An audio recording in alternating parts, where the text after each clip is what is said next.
యేసు ప్రభు వారి రహస్య రాకడ తరువాత ముద్రల తీర్పులు, ఆ తరువాత బూరల తీర్పులను చూచాము. భూమి మీద 7 సంవత్సరాల కాలం శ్రమలలో చివరి 3.5 సంవత్సరాలలో జరగనున్న సంఘటనలను ప్రకటన 14వ అధ్యాయంలో చూస్తూ ఉన్నాం.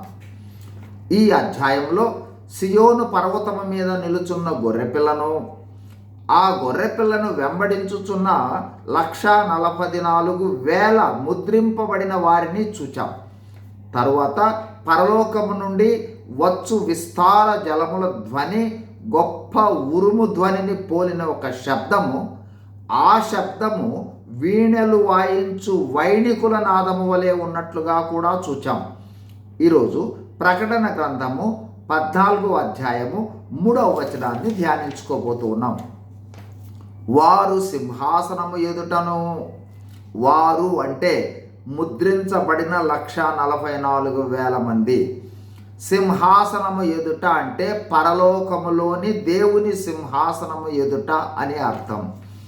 2, ఆ 4 జీవుల ఎదుటను. గత పరలోక దర్శనంలో మనం చూచాం 4 జీవులు దేవుని సింహాసనము ఎదుట ఉన్నట్లుగా చూచాం.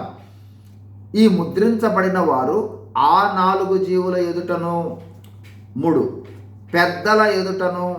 పరలోక దర్శనంలో గతంలో 24 పెద్దలు సింహాసనము మీద ఆసీనులై ఉన్నట్లుగా చూచాం.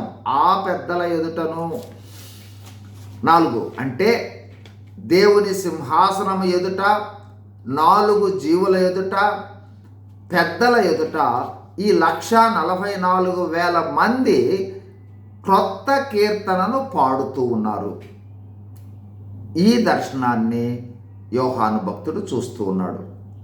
ఈ కీర్తన మనము ఎరిగిన కీర్తన కాదు, ఒక ప్రత్యేకమైన కీర్తన.